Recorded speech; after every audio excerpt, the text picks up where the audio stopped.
Muy buenos días a todos.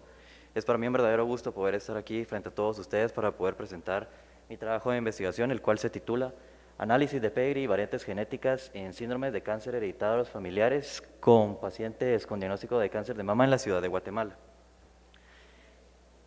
Empezando, me gustaría empezar con la introducción, en la cual refiere que el cáncer de mama es la malignidad más común a nivel mundial, ya que ¿cómo se llama? Del cáncer de mama. Muy importante es que tanto a nivel mundial y en Latinoamérica se ha evidenciado que se encuentra, ¿cómo se llama?, entre los primeros tres, y principalmente en Guatemala se realizaron estudios del año 2015 y 2017 en el cual evidencia que este es el tercer cáncer más frecuente, siendo únicamente dejado atrás por el cáncer de piel, que se encuentra en el 6%, y el de cervix, que es aproximadamente entre el 24 y 25%. En Guatemala, lastimosamente, existen escaseces de datos, por el cual estos estudios son realizados en el año 2015 y 2017. Existen muchísimos factores de riesgos que pueden llegar a aumentar la predisposición de cáncer de mama, en los cuales principalmente se evidencia a una prolongación o a un aumento en el tiempo de exposición de estrógenos y progesterona endógena. ¿Cuáles serían estos factores de riesgo? Serían una menarquia tardía, precoz, perdón, una menopausia precoz, una menopausia tardía, y que la paciente presente un primer embarazo mayor a los 35 años. Sin embargo, estos no son los únicos factores de riesgo, sino los más importantes. Entre otros factores de riesgo podemos evidenciar que el paciente presenta consumo aumentado de alcohol, obesidad y terapia de reemplazo hormonal. Se estima que aproximadamente el 10% de los casos de cáncer de mama son de origen hereditario y principalmente con un patrón de herencia autosómico dominante, que tienden a aparecer aproximadamente entre las edades tempranas. También se han realizado estudios en los cuales se evidencian que aproximadamente para el año 2030 tendremos mínimo unos 2 millones de casos nuevos de cáncer de mama. Para este estudio es muy importante la consejería genética, en los cuales una de las herramientas principales es la realización del árbol genealógico, o también denominado pedigree, en el cual podemos determinar cuáles son los patrones hereditarios, documentar si en dado caso los miembros familiares se encuentran en peligro, o si en dado caso presentan riesgo de poder determinar, de poder desarrollar alguno de estos tipos de cánceres. Este árbol genealógico es la principal prueba genealógica junto con estudios genéticos, y una herramienta muy importante y de gran utilidad para poder determinar cuáles serían los patrones que estos pudieran presentar. ¿Cuáles serían o cuáles fueron los objetivos para poder realizar este estudio de investigación? Entre los principales o los generales se encuentra establecer cuáles eran los patrones de herencia de cáncer de mama por medio de la realización del examen de Peyri, que ya les comenté que es el árbol genealógico, y ahí los estudios y los análisis específicos serían la determinar la prevalencia de predominio de autosómicos dominantes y de cáncer de mama de origen esporádicos y de patrón de herencia autosómico dominante, además de poder determinar cuál es la edad promedio en la que se presenta este tipo de cáncer. Entre los pacientes, ¿cuáles fueron mis determinantes para los inclusión y exclusión? Únicamente que la paciente fuera mayor de 18 años, que quisiera participar y que presentara o que tuviera antecedente de haber presentado cáncer de mama.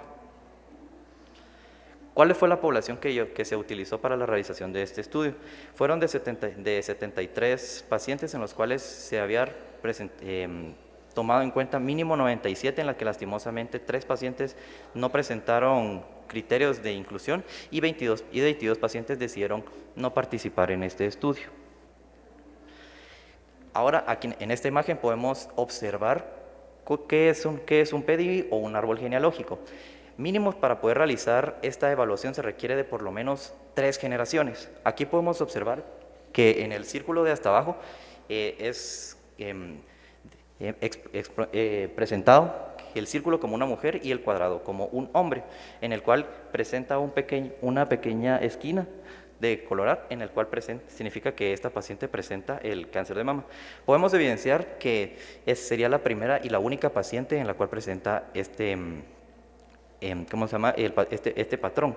Entonces podemos determinar, junto con la ayuda de estudios genéticos y de especialistas en genética, que este sería de origen espontáneo. También en este estudio se evidenció que aproximadamente el 34% de la población que se estudió era de origen espontáneo, siendo este el 52.1%, y 35 pacientes que eran aproximadamente el 47.9% presentaban un patrón autosómico dominante. También se evidenció que aproximadamente el rango de edad en el cual se presentaba mayor indicio o mayor cáncer de mama se encontraba entre la edad de 50 y 59 años. ¿Cuáles son los puntos a considerar con respecto a esto?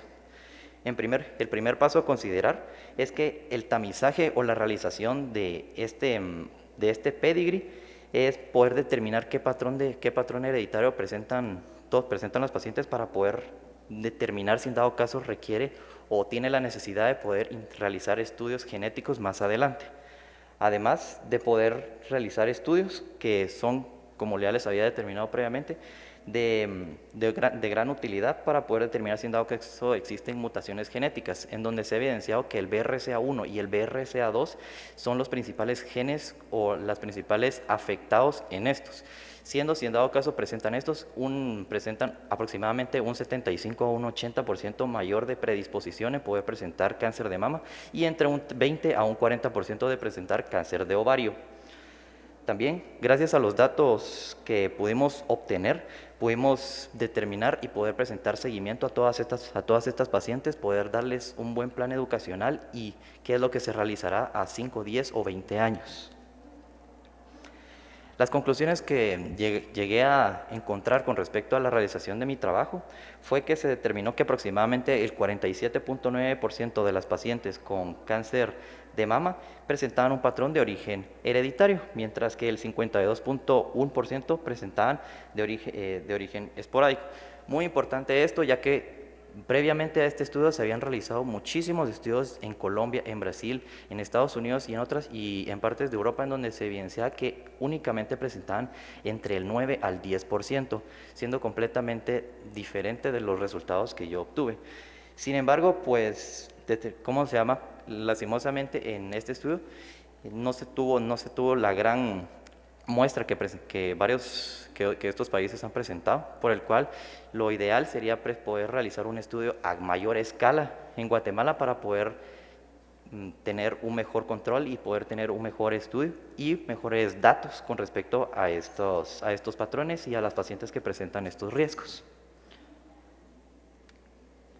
Muchísimas gracias por su atención.